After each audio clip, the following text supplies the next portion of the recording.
Welcome to Less Than 12 Parsecs, the fastest Star Wars podcast in the galaxy. Now here's your host, Tim McMahon.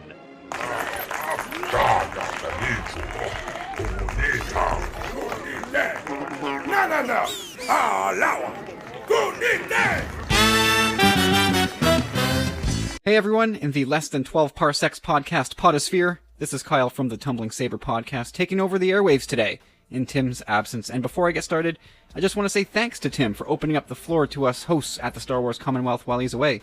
It's really nice. It's great to be able to speak to some new Star Wars fans out there and try for myself to try something out that's a little bit different than the norm for me.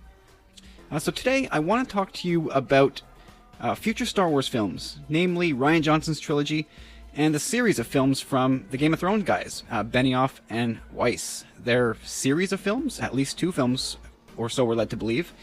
And specifically what I want to talk about is what they ought to do when it comes to the music, the symphonic scores that have become so iconic to Star Wars.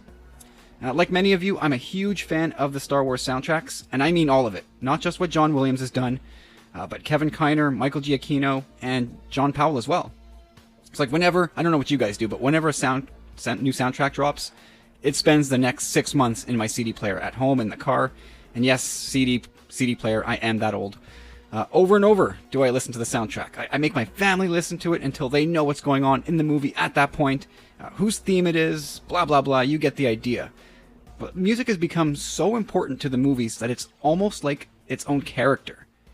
Like the music helps us determine who's good, who's bad, how we should be feeling in any given scene. It's such an essential part of Star Wars, and I'm sure that each of you have very strong feelings about your favorite themes and cues throughout the entire Star Wars saga. But what I specifically want to get into today is what ought to happen with new saga movies going forward. Rian Johnson's producer Ram Bergman recently said in an interview that their new trilogy will feature all new characters and that everything is new.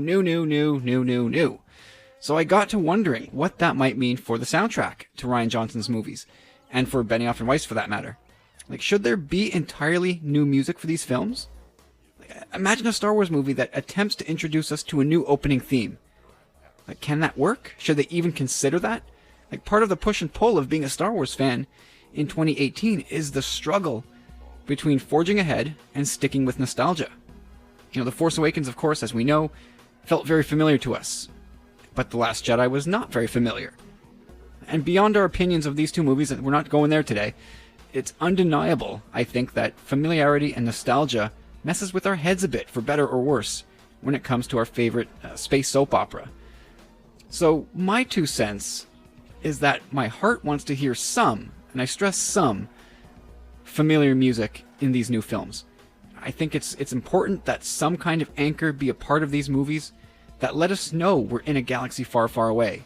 And I think that the music is a perfect way to achieve that without horning in on the actual plot or the characters themselves. But then, my head says that if you're going to go new, then go new. Entirely new. Go bold. Go big or go home. Is that too extreme? Can we really sever those ties for the sake of moving the saga ahead?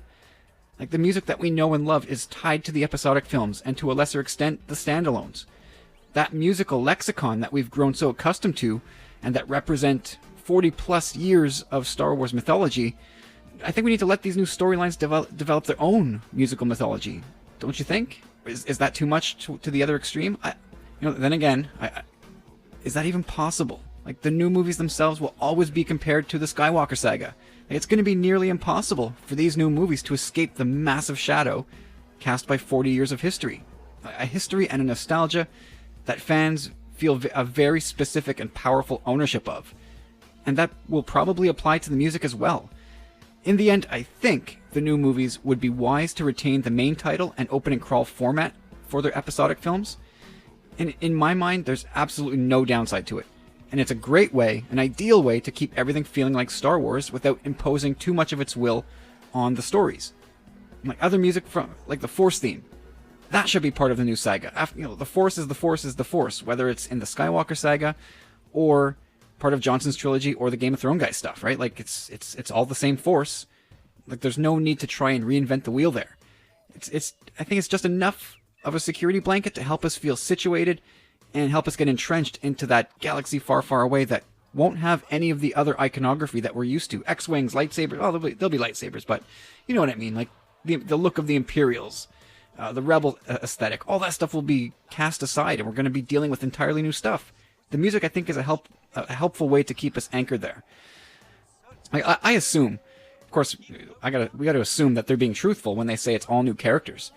So those familiar cues will be gone, and we'll have to be prepared for a world with no Imperial March, no Binary Sunset, and no John Williams at all, which is scary to think about.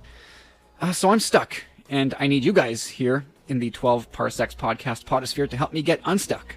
Or maybe you're stuck as well, and you've never even considered this before. Like I said, it's all very scary, but it's also really exciting, and I can't wait to see what decisions they arrive at. But what do you think they ought to do? Have a think about that and the future of Star Wars music, and let me know what you think. You can reach me at Tumbling Saber on Twitter and on Instagram, and you're also welcome to join our private, closed Facebook, Tumbling Saber Facebook group. Or you can also email me at kyle@tumblingsaber.com if that's your preference, and I'll be happy to exchange thoughts with every one of you there.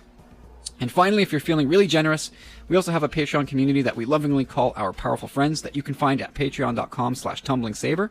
We have a lot of fun there, and our powerful friends get a ton of exclusive content and prize draws, so you can check that out and get in for the equivalent of the change you find in the cushions of your couch.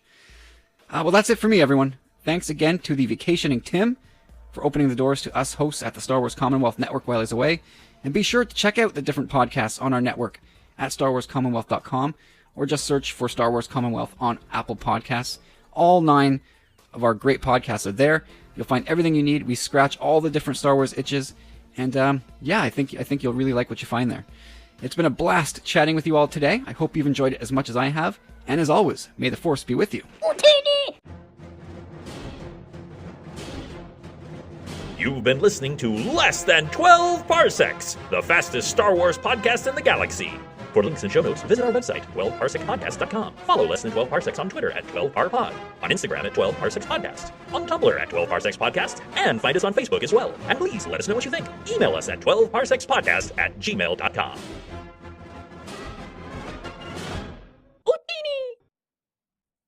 All Star Wars sounds, music, images, logos, designs, characters, and elements are registered trademarks and copyright of Disney, Lucasfilm Limited, and their subsidiaries and respected rights holders, and used by Less Than 12 Parsecs Podcast under fair use doctrine. All original content is copyright Tim McMahon and Less Than 12 Parsecs Podcast, released under the No Derivative Works Creative Commons license.